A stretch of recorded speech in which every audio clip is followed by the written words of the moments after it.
Arlington, BEI, one of the best microclimates sort of in the world. We like to think so. Yeah. So Barry, how many acres have you got under production? Right now, producing tree fruit is 40 acres. Fantastic. And that's mainly apples, but you've got a couple of other things? Yes, apples mostly. We do have pears. We have about 5 acres of pears growing in there. Right. Just to make things difficult, about 1.5 acres of plums. And we're crazy enough, I'll show you a secret little spot we're trying peaches, a new variety of peaches as well. Isn't that fantastic? We and hope. Apples, how many varieties? Well, we grow over about 40 different varieties, but that's, we grow apples for the market, and the U-pick market, they want to be entertained, have something different, have something neat. So we have the old antique traditional island apples you can't get anywhere else, and then we have the mainstream varieties. So for the mainstream market, of course, you know, we'll start off with the August apples for the local island market, but for the store market we'll have Jersey Macs, then we'll run into the Paula Reds, and then when the Paula Reds are done we're into Macintosh, Cortlands, then Honeycrisp, and then Spartans. Great. So were you an apple grower starting out? No, actually I worked at Cavendish Farms. I ran plant services down there, and I guess I spent enough time so I knew I was going to grow potatoes. Yes. So we looked around, we inherited the land, and we looked around and said, well, what can we do with it? Because land without farm without farming something is not worth much. And we noticed a profusion of apples growing all over the area. It was incredible. So we did research, and there actually was a research station in Charlottetown from 1910 to 1960 that did a lot of the legwork for us. So we picked up that information and looked at the lay of the land, and we said, well, let's try it, and we've never looked back. That's terrific. And how many people would you have employed at the sort of through the year and then at peak season? Well, we have a minimum right now. We generally keep about 4 people employed through most of the year because we don't stop working this orchard. We have a pruning crew comes in March. Then when the pruning is done, we have a thinning crew comes in. We have to thin apples, and you'll see them, they're picking little apples off the tree. And then when that's done, we're picking apples, and that's where we bulk up to have province operation. We'll employ about 25 people. And when that's done, we're packing apples, and we'll probably pack apples anyways until March. And we're done there, we're out pruning the apples again. So it's your own work. So tell us about the particular climate here that makes it conducive to fruit growing. Well, Prince Edward Island is like any other province in Canada. You can't grow apples everywhere in any province, and Prince Edward Island fits that bill. But there are areas that are standout producers. And if you take a look at this area here, down on the west side of us we have Malpeque Bay. We're on the south shore of Malpeque Bay. And Malpeque Bay is a shallow little bay that really plays us well. The winds don't come from off on the Gulf. They come right from the bay, go across this warm little bay.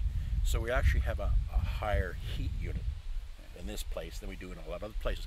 And we've known that for years. Some of the best tasting strawberries used to come out of here too, as well as apple production. Indeed, in the wintertime, the bay plays a real important role, and that is frozen in the spring so that our blossoms don't come out too early. When the ice melts, it's pretty well good summer here because it's a slow moving bay, so it protects us in the spring that we've never, I've been farming here for almost 25 years and I have never lost a blossom due to spring frost in this site. And at the other end of the season, does the bay stay warm in a way that reduces the risk of frost? Well, once we're not so worried. We don't probably get as cold, but you know, when the wind shifts from the north there, you can get a cold breeze coming through. But apples probably 4 or 5 degrees below, so they'll be just fine. Right. Some old guys tell me it sweetens them up. So. And the soil? Well, of course, Charlottetown series soils. And the thing about Prince Edward Island is that our soils are so deep, and they don't really need. In other places you put an orchard in, you'll need to put in drainage, and there's a lot of issues you got to work with that you don't have to work in Prince Edward Island. So, you know, if you get the proper soil, Charlottetown series or Alderberry Plains series soils, these tend to be the peak soils for apple producing in Prince Edward Island. So if you got those soils in the right area, in the right climate, you're off to the races. Great. So that's the production end of things, and you get further into the supply chain or downstream. I expect that's a big part of your job, is to deal with your various customers and demand, is it? Well, yeah, we're lucky in that Arlington Orchards and Belleville's Orchards, we made the first, and the New Brunswick Marketing Apple Board, we made the first agreement in Canada that we could actually ship our apples to New Brunswick to be packed. Because the industry, since we started, consolidated. The most stuff coming out of Sobey, shall we say, comes from the Burt, Most stuff out of the superstore comes out of Moncton, so it's all central warehousing. So the industry changed, and we had to change along with it. So we had the opportunity to grow our orchard knowing that if we grew the right varieties in top quality, we had sale. Because it's a pretty expensive game to try to grow something and then see if you can sell it. I prefer growing something I can sell rather than selling something I grow. And there's a pretty good demand for. Well, the quality. The thing is, people buy quality and quantity. So you've got to grow the amounts in the amounts that you can afford to, and have the quality go out. And in Prince Island apples, our quality is second to none, and that helps sell. So tell us then about Barry, the entrepreneur that's kind of making all this, making a go of this. Where do you suppose that came from? Well, I don't know. I guess and I think there has to be a couple things that you've got to be attuned to. I don't think you've got to be afraid to fail.